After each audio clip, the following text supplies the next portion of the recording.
¿Qué tal amigos, amigas? Bienvenidas a un nuevo programa que tenemos a través de las redes sociales, por nuestra página de Facebook y también por nuestro canal de YouTube, el canal de entrevistas. Te lo dije así, se denomina, y quiero agradecer a todas las personas que nos siguen, que nos escriben, que comentan, que participan, que comparten todas las entrevistas que vamos desarrollando. Y bueno, sabemos, estamos a días nada más de las elecciones generales en Bolivia y nos preguntamos precisamente sobre la importancia que tienen tanto las mujeres como la juventud en este proceso democrático. Considerando que tenemos un padrón electoral de 7.315.000, un poco más de electores que están habilitados para votar este 18 de octubre, hay que tomar en cuenta dos elementos. Uno, que predominan las mujeres, con una participación de más de 3 millones, y la juventud. Se estima 1.5 millones de jóvenes entre 18 y 25 años. Por eso es importante para nosotros empezar a abordar este tema.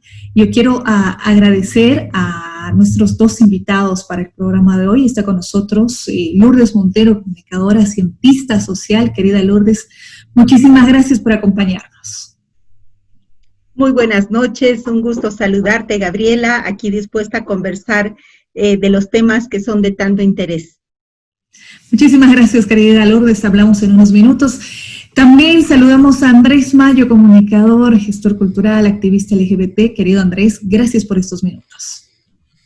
Hola Gabriela, un saludo grande a todo el público que sigue este programa, justamente con ese fin de abordar toda esta agenda importantísima a días nada más de esta elección que sin duda todos los bolivianos y bolivianas aquí en Argentina, en este caso, donde yo no me encuentro, pero en Bolivia sobre todo, hay una perspectiva de mirar el futuro de Bolivia en los próximos 5 años, ¿no? Precisamente vamos a empezar abordando aquello que mencionas. Empiezo con Lourdes. Lourdes, ¿cuál es su lectura sobre este proceso electoral inédito, decimos en Bolivia, por las características que ha tenido, y las mujeres en toda su diversidad? ¿Están representadas, ahí va la consulta, por los partidos políticos? ¿Cree, Lourdes, que vamos a superar este 49.7% de participación femenina que actualmente se tiene en la Asamblea Legislativa? ¿Qué se espera? Bien, creo que es uno de los procesos electorales más disputados en los últimos 10 años. Tenemos 7 frentes políticos, de los cuales yo creo, siendo muy generosa, diría que 5 de ellos son tremendamente conservadores respecto a los derechos de las mujeres y a las diversidades sexuales. Y vemos con mucha preocupación que justamente hace 3 días realizamos una movilización en la puerta del Tribunal Electoral porque ninguno de los partidos había cumplido con todas las especificaciones que manda la ley de la paridad. Así, teníamos 2 partidos, Comunidad Ciudadana y el MAS, que estaban a 2 o 3 candidaturas de cumplir realmente la inscripción de una lista paritaria de hombres y mujeres. El resto de partidos no cumplía, yo podría decir que ni el 40% de los indicadores para decir que estaban yendo con listas paritarias. Entonces, en resumen, los partidos, a pesar de que yo podría decir, usan una narrativa muy florida cuando quieren hablar de su opción, sobre todo por los derechos de las mujeres, al momento de poner esto en las listas, no han sido tan sólidos como su discurso lo dice. Y segundo, la profunda preocupación de que nos enfrentamos a una de las elecciones donde una parte muy importante de los candidatos tiene visiones del pasado, es decir, tiene visiones ultraconservadoras respecto a los derechos de las mujeres. Muchas gracias, Lourdes. La lectura, cómo esperamos, cómo tenemos este escenario a días de las elecciones. Y voy con Andrés. ¿Qué opinas sobre esa participación ahora que tendrá la juventud? En retomar la democracia en Bolivia y si la diversidad de las juventudes también está representada. Hay un 13% actualmente en la Asamblea Legislativa de una participación real de los jóvenes. pero también el contexto hoy, como nos decía Lourdes, tiene estos matices. ¿Qué opinas sobre este tema, Andrés? Bueno, Gabriela, creo que todavía no se ha construido verdaderamente un trabajo de liderazgos juveniles en el contexto boliviano. Es muy poca la participación de los jóvenes en los partidos, en las agrupaciones políticas, y muchos tienen pocos espacios de decisión al momento de ser posesionados en los diferentes cargos de liderazgo político en los partidos. Se han buscado estratégicamente colocar algunos liderazgos, pero creo que todavía hay una falta de precisión y de mirada respecto a la participación de los jóvenes en toda la perspectiva, sobre todo de lo que hablaba en este momento Jenny, respecto a lo que verdaderamente es esta mirada de la diversidad en toda la perspectiva, ¿no? De estrato social, de orientación sexual, identidad de género, y bueno, todos estos marcos interesantes que ha construido nuestra nueva Constitución, que va describiendo en toda la Constitución en los principales puntos a los cuales hace referencia el contexto de la pluralidad y sobre todo del Estado plurinacional al ser presente en esta realidad.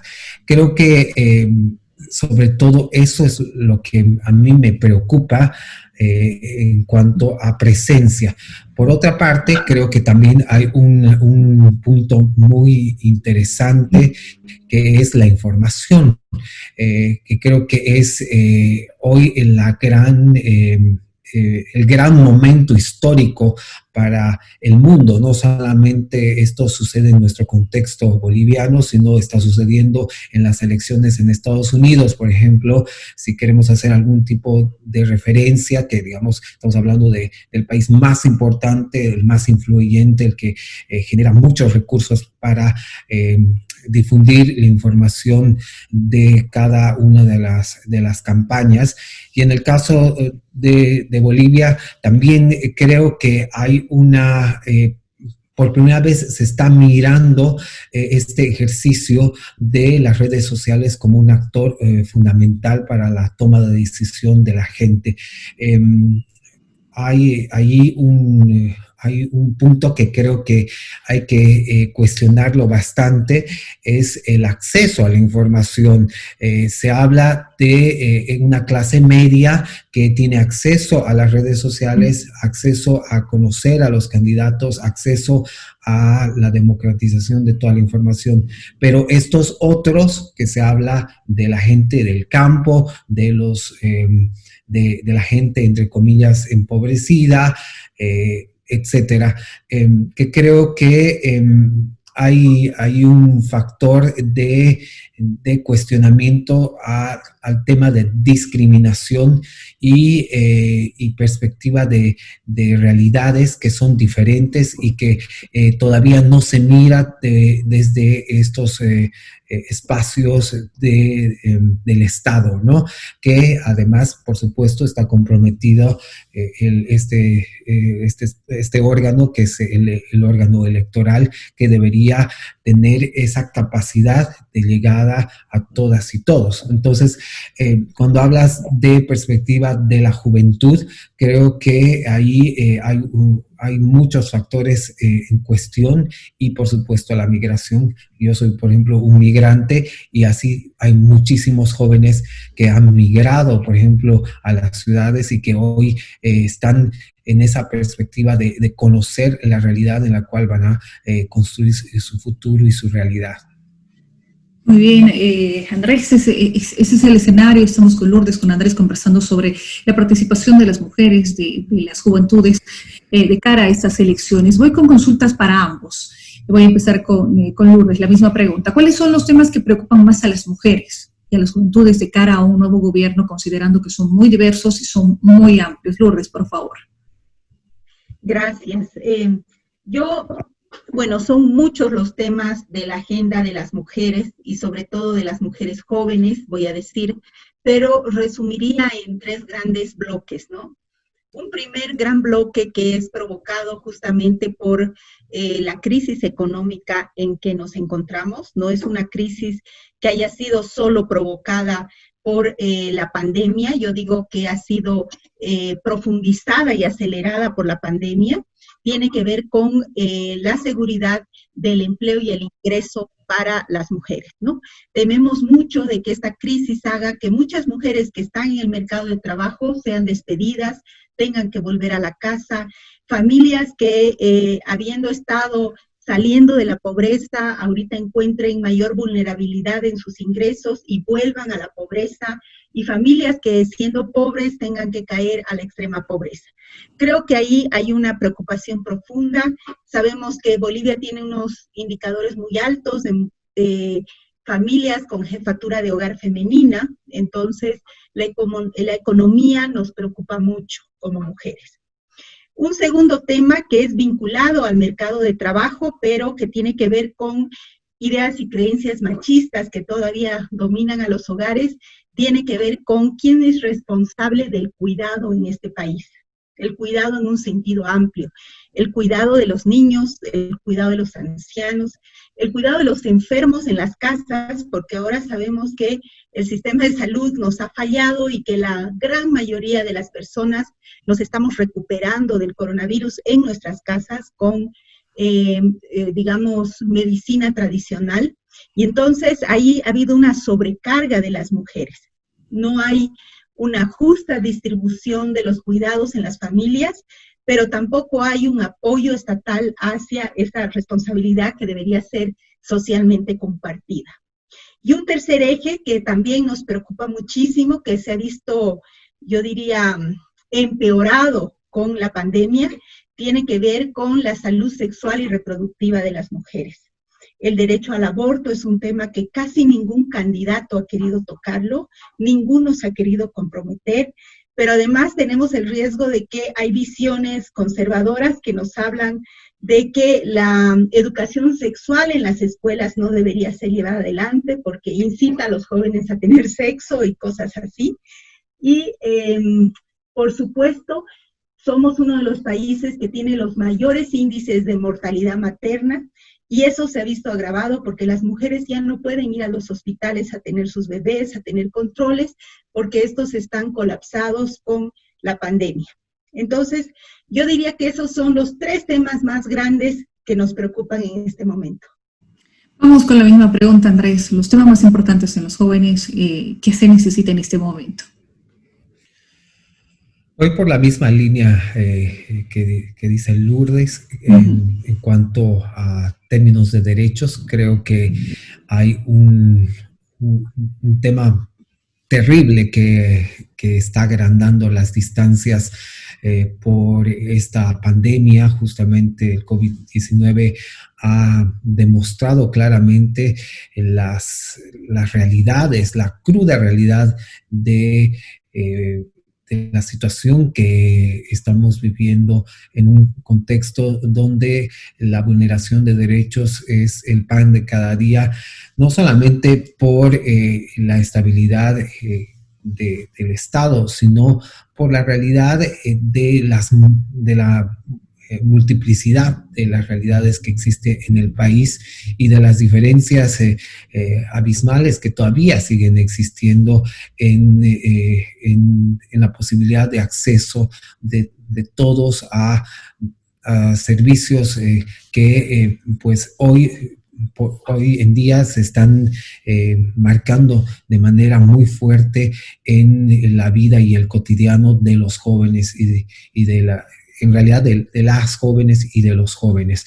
Entonces, cuando tú empiezas a mirar el contexto de la juventud en toda su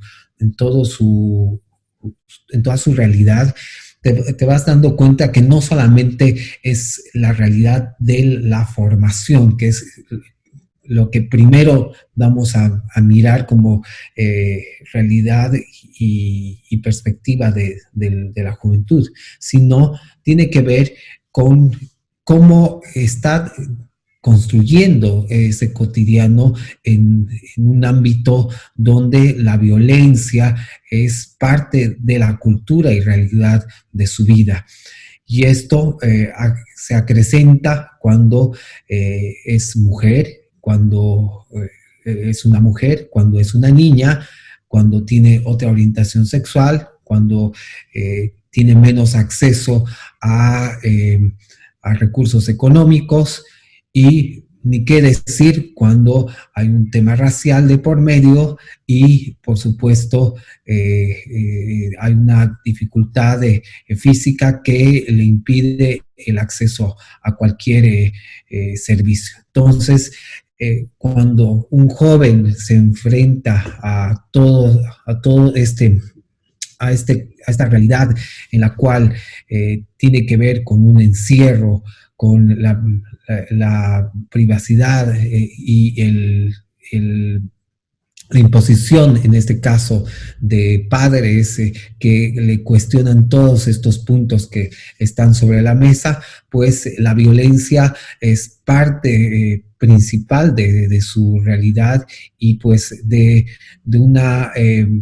una secuencia de situaciones que han demostrado en este último tiempo. Por ejemplo, países como Uruguay, que han demostrado que son los que hacen estas encuestas respecto a suicidios, se ha duplicado de manera inminente. Entonces, estamos viendo de que la realidad no es pues la más buena para los jóvenes en este tiempo.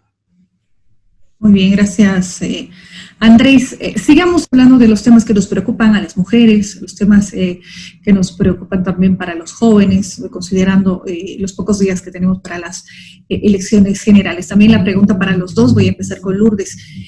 Tomando en cuenta la crisis política, en la experiencia de estos últimos 11 meses, la sociedad boliviana ha profundizado más el racismo, la discriminación, o existe esa reflexión colectiva para superar estas heridas que nos han lastimado tanto.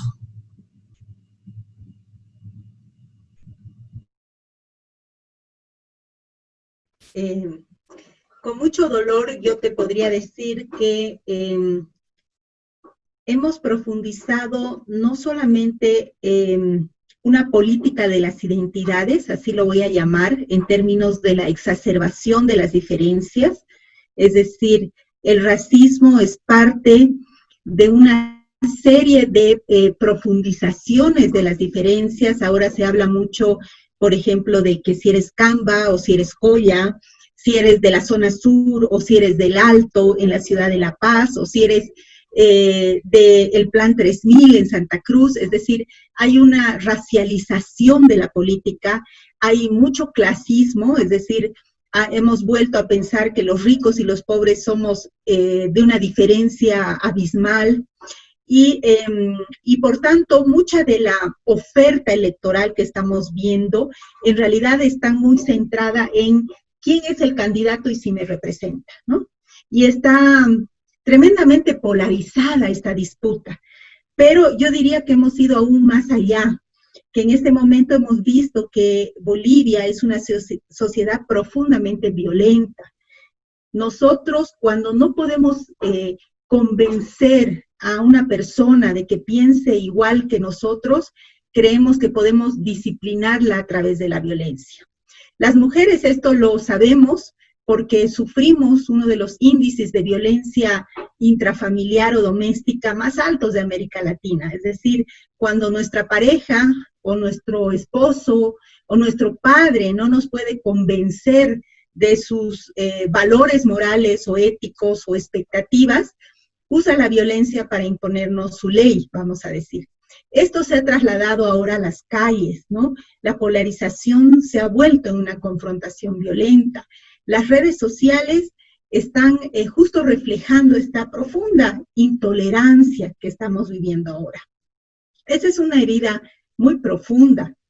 que yo creo que nos va a demorar muchos años sanarla y curarla, y que yo más bien estoy con mucha atención viendo cuáles son los candidatos que más que ofrecernos esta representación de nuestra identidad, nos representa este encuentro y diálogo social como comunidad.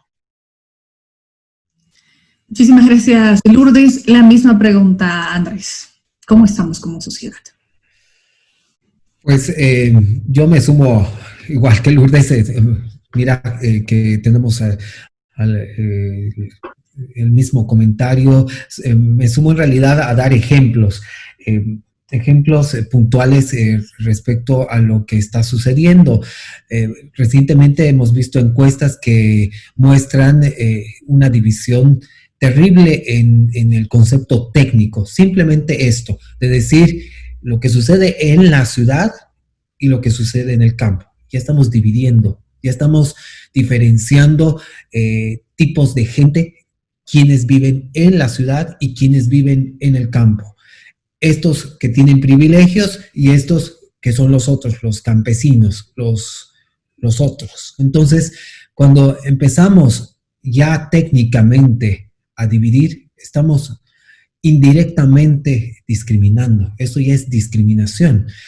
Podemos decir positiva o no, pero en nuestra construcción psicológica ya hemos diferenciado, ya, y teniendo toda esta historia en la cual hace referencia Lourdes, es totalmente negativa, es totalmente violenta, está naturalizada en nuestras realidades.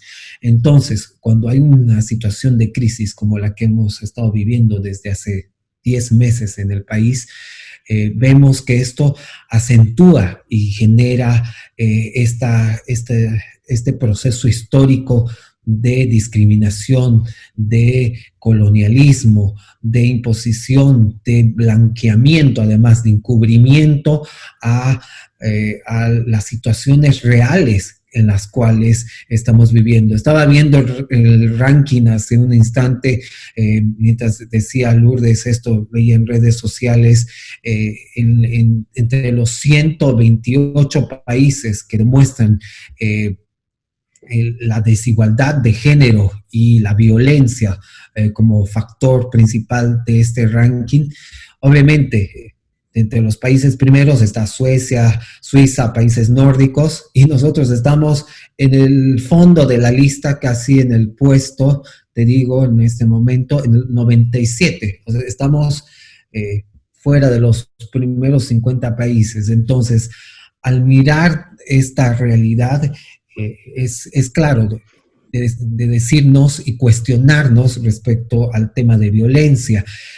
Creemos que no somos violentos, sin embargo, somos de los primeros países, y si podríamos decir el primer país con más crímenes de odio, violencia y situaciones en las cuales hay una vulneración de los derechos inminentes, y que creo, sobre todo, de que no estamos poniendo esto sobre la agenda, que debería haber sido el primer factor de todos los discursos políticos de las principales voces de los partidos políticos, quienes no han asumido y no están poniendo este tema como agenda porque no es políticamente correcto y porque les quita votos, por supuesto.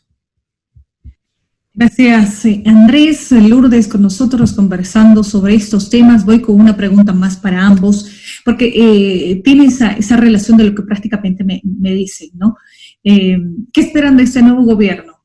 Sabiendo que somos una sociedad, y lo vamos a decir abigarrada, pero no imposible de convivir entre diferentes. Lourdes, por favor. En las ofertas electorales hemos podido ver muy pocas visiones de país, ¿no? Lo que vemos es lo que Andrés decía, es decir, hay como ideas parciales para ganar votos, ¿no? Y evadimos todo lo que nos podría colocar en una posición vulnerable a perder votos, ¿no? ponía yo el ejemplo del aborto, pero por ejemplo el matrimonio igualitario, casi excepto aquellos candidatos que abiertamente se oponen, los candidatos mayoritarios evaden la respuesta, ¿no? Hay una serie de temas sociales que los generalizan, los neutralizan, están como mostrando grandes buenas voluntades, pero ninguno nos concretiza cómo realizarían las cosas que ellos consideran que deberían realizar.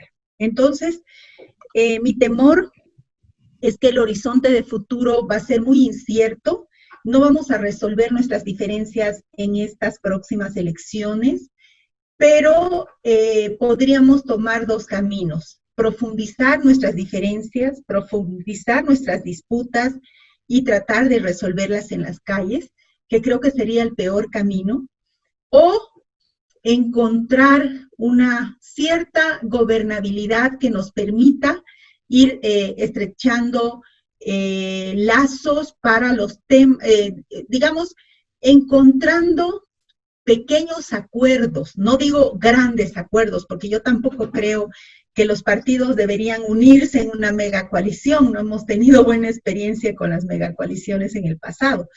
Pequeños acuerdos de sentidos comunes sociales. Por ejemplo, si decimos que todos los candidatos consideran que es intolerable la violencia que se ejerce contra las mujeres y las diversidades sexuales, encontremos ahí un acuerdo y trabajemos políticas públicas de largo aliento para resolverlos. Entonces, encontrar estas cosas que sí nos unen como preocupación social. Ahora, es indudable que hay una confrontación abierta en dos visiones de mundo, ¿no?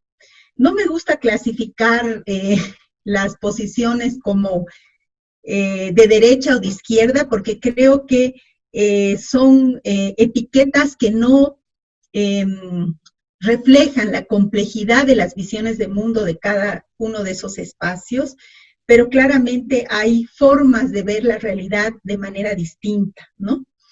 Y yo creo que eso nos va a tomar unos muy largos años para poder encontrar esos pequeños puntos, esos acuerdos que nos permitirían superar la serie de crisis que tenemos en este momento. La económica va a ser una crisis que merece atención. La violencia, con todas estas marcas de diferenciación identitaria, como la raza, la clase, el origen, es otro tema que nos puede unir. Y así podemos encontrar una serie de problemas que requieren de toda la energía, de todas las fuerzas políticas para solucionarse. Muchísimas gracias, Lourdes. Andrés, la misma pregunta. ¿Qué esperamos de este gobierno tomando en cuenta esas diferencias que mencionamos? Bien, sí, es una agenda muy grande que tiene que asumir el próximo gobierno, ¿no? Me dejaste así pensando mucho porque creo que estamos en una situación bastante compleja, ¿no? Y que creo que esta situación de crisis tiene que ser manejada con mucho cuidado y con mucho respeto a partir de quien gobierne y quien tenga toda esta agenda de toma de decisiones respecto al pueblo, al soberano, a la gente, ¿no? Y creo que va a tener que recoger todos estos insumos con ese respeto que habló Lourdes, con esa búsqueda de unidad en puntos donde se construya esta posibilidad de diálogos y sobre todo de generar consensos desde no lo partidario, sino desde lo político, empezar a deconstruir esa perspectiva, y que creo que hay que mirar este aspecto generacional. Creo que hay generaciones que no están comprometidas a lo partidario, que están ahí presentes y que creo que esas voces que no están en lo partidario van a ser fundamentales para estos procesos, justamente para no ensuciarse, no se han comprometido a meterse a un partido político. Creo que están ahí, está ahí desde Lourdes, tú, Gabriela, nosotros, mi colectivo, etcétera, los movimientos feministas, son espacios que están ahí presentes, que están ahí muy reales y son muy contundentes, y que creo que desde ahí podemos generar estos diálogos. Es estratégico que ellos empiecen a mirar desde ahí y que sea totalmente horizontal. Eso creo que va a ser muy importante, que este próximo gobierno sea totalmente horizontal y no haya ningún tipo de autoritarismo ni violencia que hemos estado mirando en estos últimos tiempos, y que creo que desde los derechos humanos, que son transversales y son supera a esto que tiene que ver con lo partidario, es netamente, creo que es de pura esencia política, tenga ese vigor y esa presencia fundamental en estas agendas.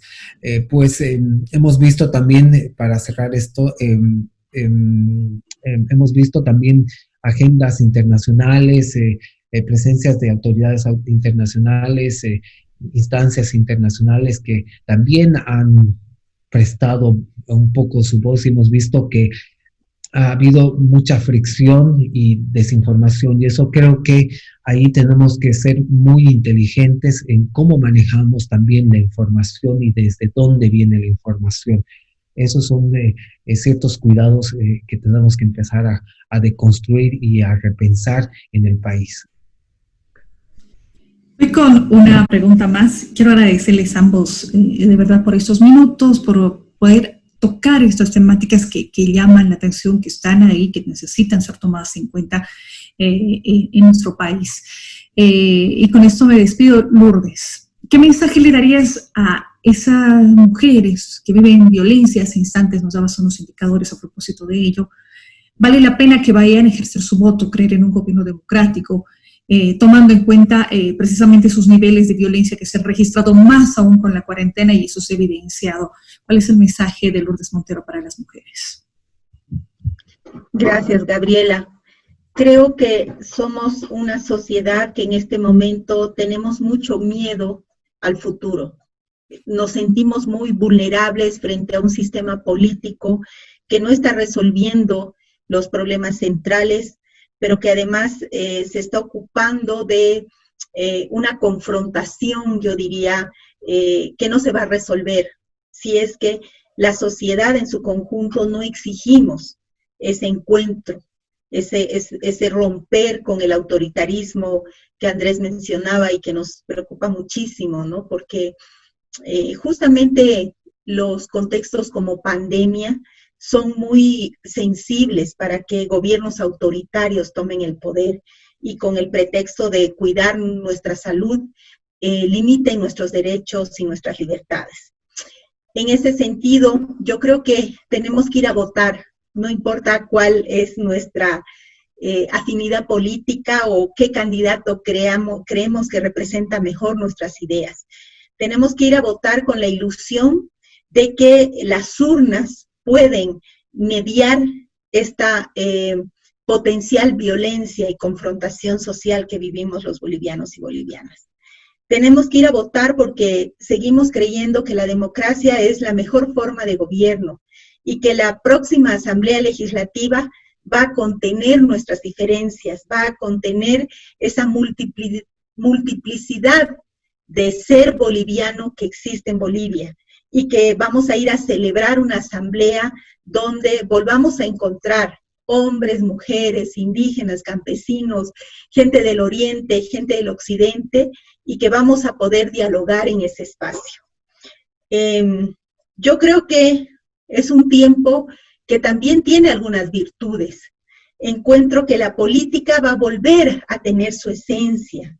la política de la disputa y la discusión en términos de ideas para encontrar el bien común debería ser la forma en que ahora vayamos a resolver nuestras diferencias. Siento que esta construcción democrática que tanto tiempo y tanto esfuerzo nos ha tomado como bolivianos, ahora debemos encarnarla con nuestros vecinos que piensan diferentes, encarnarla con nuestra propia familia. Las familias están tremendamente divididas en Bolivia justo por motivos políticos. Entonces tenemos que demostrar que todos estos años de aprendizaje democrático han calado en nuestra alma y que podemos resolver nuestras diferencias a través del respeto del otro y el respeto sobre todo y la seguridad, diría yo, de que juntos vamos a construir una Bolivia inclusiva. Muchísimas gracias por acompañarnos. Lourdes Montero, cientista social, hablando precisamente de esta coyuntura y qué se espera. Voy también para despedirme con Andrés. Andrés, ¿qué les dirías a esas juventudes inquietas, diversas de lo que hablábamos, ¿no? Dentro y fuera de nuestro país? ¿Es importante recuperar la democracia en sus vidas? ¿Por qué?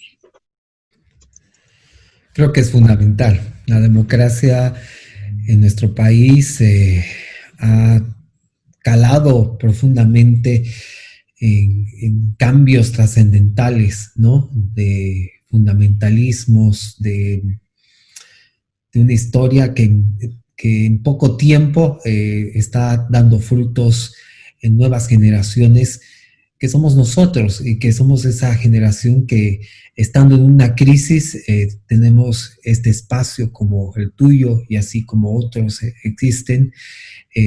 Podemos hablar y podemos dialogar y podemos consensuar y podemos llegar a un término donde los objetivos se logren y podamos tener una Bolivia con respeto, con dignidad, y que ese rojo, amarillo y verde siempre sea ese bastión de respeto, vuelvo a decir respeto, respeto y respeto, porque ¿saben qué? Creo que a veces esa palabra solamente se queda en palabra, pero tenemos que volverla en acciones, y esas acciones dependen de estas generaciones que sí son jóvenes, que también son adultos, que también son abuelos, pero también son niños, niñas, adolescentes, y que creo que cada uno desde su espacio está aportando.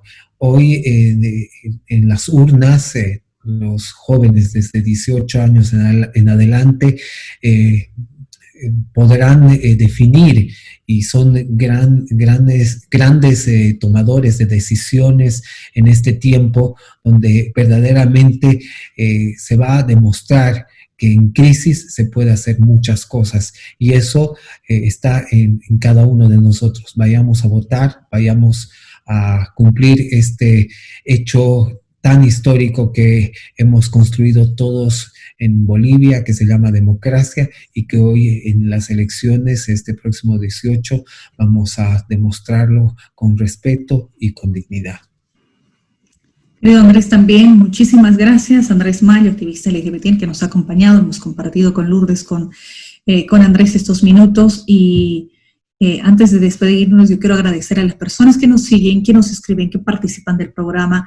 Desde Te lo dije, hacemos ese llamado, como decían nuestros invitados, a todos, a todas, todos, para que este 18 de octubre celebremos este proceso democrático, esta fiesta democrática, sin violencia, en el marco del respeto al que piensa distinto. Devolvamos al país ese derecho de vivir y crecer en paz. Nosotros vamos a despedir el programa. Muchísimas gracias, Lourdes. Hasta una siguiente oportunidad. Andrés también.